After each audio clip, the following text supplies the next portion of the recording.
Պարոն Գալստյան, կարծեմ վերջնաժամկետը կրիպտոարժույթով զբաղվող կազմակերպությունների լիցենզավորման համար պետք է որ ավարտված լինի։ Դիմողները շատ են թե ոչ, եւ այդ շուկայի խաղացողները կենտրոնական բանկին մեղադրում էին բանկերին այլ աչքով նայելու եւ իրենց ավելի կոչ սահմանափակումների տակ դնելու մեջ խոսքը այդ 300,000-ի անկախիկ շեմի մասին է, որ իրանք պետքա պահեն, իսկ բանկերում այդ փոխանցումների բանի համար դա այդքան էլ այդպես չի։ Կասեք, ինչպես արձագանքեք շուկան լիցենզավորման ձեր առաջարկին շատ են դիմել թե ոչ, դա այն թիվն է, որ դուք մոնիթորինգով, չգիտեմ, կանխատեսում եք, որ կլինեն։ Շնորհակալություն։ Էմինե ջան, շնորհակալություն հարցի համար, կարծում եմ կարևոր հարց է ու ագին քննարկված բավականին արդեն։ Դիմումների վերաբերյալ հիմա քանակ չեմ ասի, այս պայդրությամբ մեր լիցենզավորման խումբը բոլոր ստացված հայտերը, որոնք որ եկել է, ու գիտեք ո՞նց եղավ, էլի ոնց որ տրադիցիայի համաձայն մենք հայտերը սկսեցինք ստանալ ոչ թե հունվարի առաջին աշխատանքային օրերից, այլ հունվարի վերջին օրերին։ Այսինքն եղավ կուտակում։ Հիմա այդ բաները կվերլուծենք կամ ձեզ առանձին եթե հետաքրքրի ձեզ ինչ որ գրավոր կտանք կամ եթե չէ մյուս բանի նիստին կխոսանք ինչքան էր քանակը։ Այս պայդրությամբ դիմողներ կան,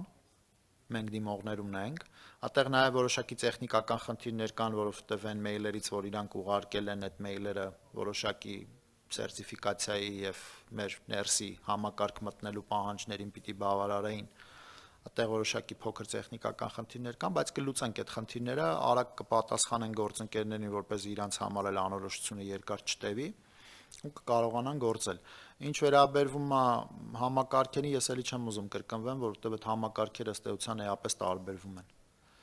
Կրիպտոն եւ բանկային համակարգ իրանք էապես տարբերվում են։ Ինչ վերաբերում է խաղի կանոններին, կրիպտոյով զբաղվելու համար մենք բանկերի համար եւս ասել ենք, որ իրանք պետք է առանձին լիցենզիա ստանան։ Այսինքն բանկային համակարգի կամ բանկի ունիվերսալ լիցենզիա ունենալը չի նշանակում, որ բանկը առանց մեր հետ նոր հարաբերություններ ձևավորելու կկարողանա զբաղվել նաև կրիպտոյով, այդտեղ այսքան մրցակցության խնդիր այդ առումով չկա։ Ինչ վերաբերում է 300,000 դրամին, այդտեղ ես ավելի շատ կշեշտադրեի ոչ թե 300,000 դրամի արկայությունը, այլ այն ֆենոմենը, որ մենք կրիպտոյով աշխատող գործընկերներին ասելու ենք կամ ասել ենք մեր նախաձեռնությամբ, որ նույնականացումը շատ խիստ պիտի լինի։ Այսինքն իրանք պիտի հիմա արդեն մեծ ուշադրություն դարձնեն այն փաստի վրա, թե ովքեր են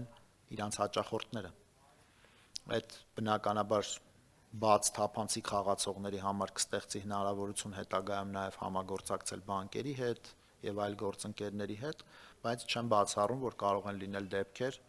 որ օրինակ կանխիկով մարդ որ գալիս էր մտնում էր change առանց որևէ իդենտիֆիկացիայի ու ստանում էր կրիպտո, հիմա ունենա որոշակի բարդություններ, եթե չկարողանա բացահայտի իր եկամտի աղբյուրը կամ հնարավոր միջոցների աղբյուրը։ Կարելի է հարցի շարունակություն որպես պարոն Գալստյան, չի կարծում, որ 300,000-ի շեմը գուցե պետք է փոխել անկանխիկի մասով կամ տեսեք, այդ շեմը սահմանելուց հետո օրինակ անշարժ գույքի շուկայում մենք գնային ամբողջությամբ խեղում ենք տեսնում։ Համատարած մարդիկ իրար տներ են նվեր տալիս, որ մենք բոլորս գիտենք, որ դա նվեր չի։ Կամ